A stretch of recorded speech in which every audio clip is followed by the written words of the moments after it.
senatorial survey, lumabas na.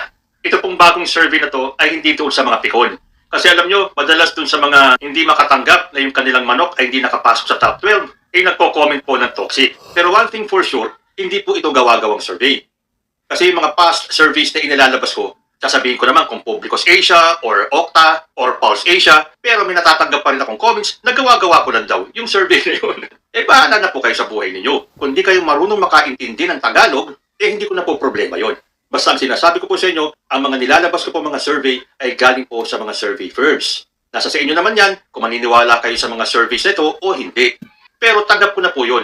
Meron po tayo talaga mga viewers na hindi marunong tumanggap na yung kanilang mga manok wala pa sa top 12. Malay ninyo, ilang buwan pa naman bago ang May 2025 elections, baka naman makapasok pa yung inyong manok. Again, sinasabi ko po, hindi ko po ginawa itong survey na to. Ito po ay galing sa isang survey firm at nasa sa inyo na kung maniniwala kayo o hindi. Dahil guide lang naman po natin ito eh. Hindi naman po lahat nung pumapasok sa surveys automatic na nananalo pagdating ng actual elections. Para malaman natin kung sino ang pasok at sino ang ligwak sa top 12 senatorial preferences for 2025. Latest 2025 senatorial preference survey po tayo ngayon. Top 14 po tayo. We're going to start from the bottom, yung number 14, going up to number 1. So ang nasa number 14 po natin, Bato de la Rosa. Mukhang nawawala na sa top 12 si Bato de la Rosa. Ang dami ba naman issues eh. Kitang-kita ng taong bayan kung sino ang pinoprotektahan nitong si Bato de la Rosa. Pati nga Kongreso, inaaway nito at kung ano-ano mga pinagsasabi. So bahala na po kung papasok siya o hindi.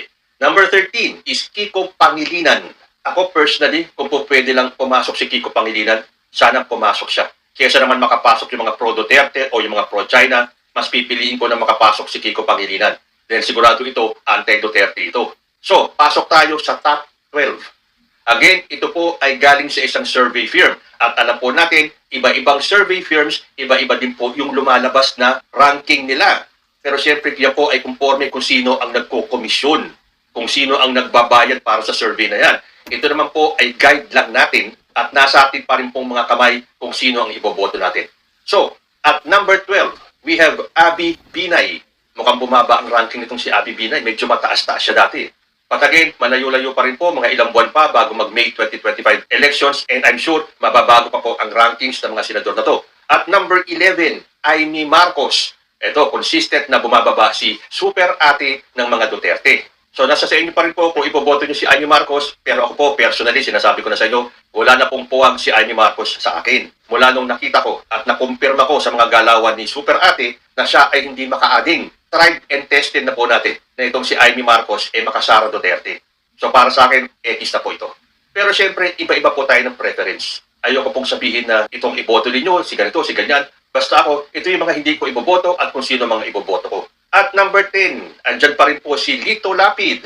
Although meron po tayong narinig na issue na kasangkot di umano at may kinalaman si Lito Lapid sa Pogo sa Pampanga. But then again, hanggat hindi po napapatunayan, hindi natin alam kung totoo o hindi. So it is up to you voters kung ipapasok niyo pa rin si Lito Lapid. Number 9, Manny Pacquiao. Kesa naman sa iboto ko yung iba, iboboto ko na rin itong si Manny Pacquiao dahil alam ko ito ay siguradong anti-Duterte. Kung saman ay may mga sinabi ng 2022 elections against kay President Bongbong Marcos, nakita naman na po natin ng issue na yan ay nakaraan na. Nakikita pa nga natin si Manny Pacquiao sa mga events na Malacanang at kasama pa siya sa mga gatherings si President Bongbong Marcos. So, may chance. At number 8, Bongo. Uy, dati nakikita ko nasa top 5 lagi si Bongo, pero dito sa survey na to siya ay nasa number 8. Ako, again, ako to, hindi ko talaga iboboto si Bongo dahil alam na alam ko na ito ay alipores ni Rodrigo Duterte. At isa siya dun sa gustong dagdagan yung budget ni Sara Duterte. Pero unfortunately, hindi po sila nagtagumpay nila Bato de la Rosa na madagdagan yung budget ni Sara Duterte para sa 2025. Nanaig pa rin po yung budget na nanggaling sa Kamara at yun ang inaprubahan din ng Senado. At number 7, ito para sa akin, pasok na po ito, si Ping Lacson. Na kung hindi tumakbo si Bongbong Marcos noong 2022, Ping Lacson po ang aking presidente. Pero syempre, BBM po tayo, tumakbo si BBM.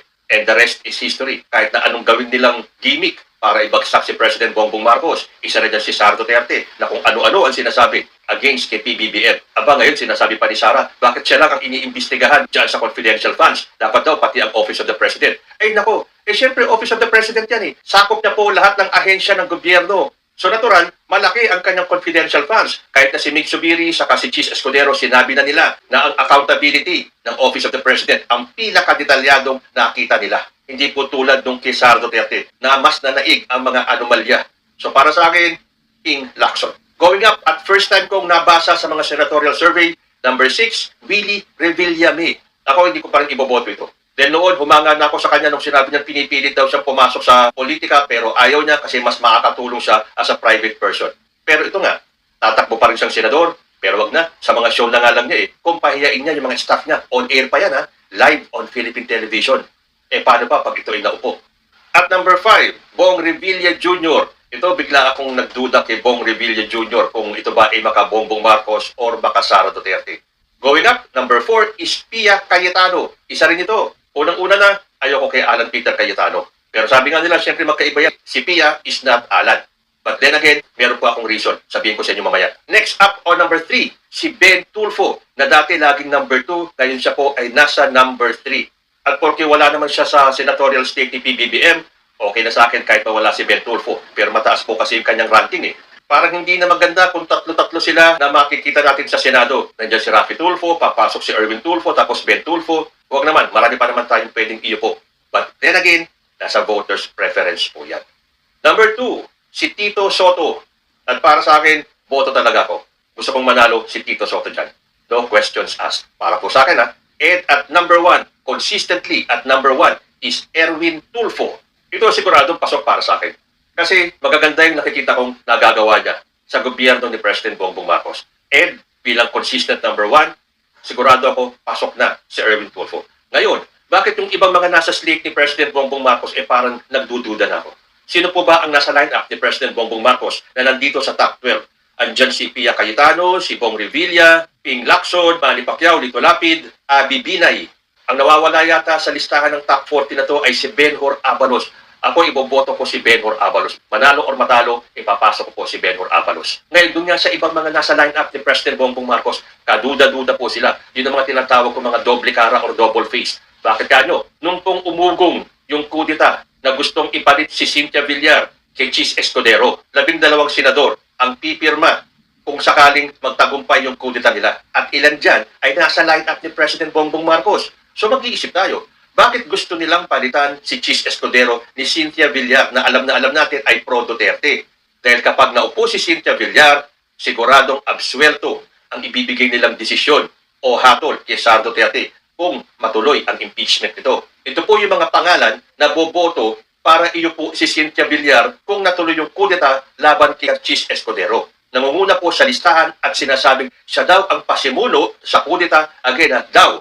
Dahil itinanggi na po ito. So, number 1 sa listahan ay ni Marcos. Sumunod ang magkapatid na Alan and Pia Cayetano. Hindi po ba si Pia nasa line-up ni President Bongbong Marcos? Pero bakit sang-ayon siya na pumalit si Cynthia Villar kay Chis Escudero? Dahil sabi ko nga, kung si Cynthia ang magiging Senate President, absuelto. Automatic yan si Sara Duterte. At yan ang gusto ni Pia Cayetano.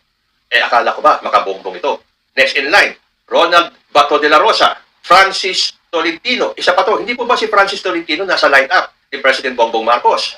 And yet, gusto nila na mapaalis sa pwesto si Chis Escudero. Nandyan din si Bongo, si Robin Padilla. Well, hindi na po ipagtatanong si Bongo saka si Robin Padilla. Din alam natin mga Duterte allies po yan.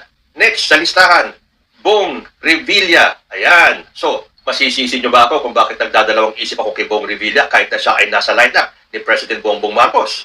Buti na to, habang maaga, nakikita natin ang hilatsya ng mga gustong manalo sa 2025. And the last 4 names, we have Loren Legarda, Migs Zubiri, Mark Villar, and syempre, si Cynthia Villar.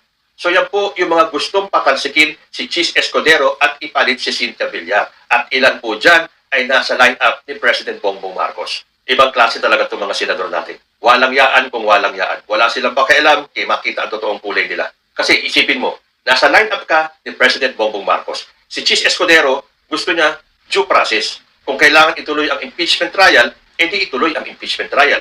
Pero itong mga senador na to, na boto kay Cynthia Villar, gusto nilang ipalit si Villar kay Escudero para nga naman siguradong absuelto si Sara Duterte. So ayan, yung mga pangalan na gustong mapatalsik si Chis Escudero, palitan ni Cynthia Villar para siguradong acquitted si Sara Duterte kung matutuloy yung impeachment trial.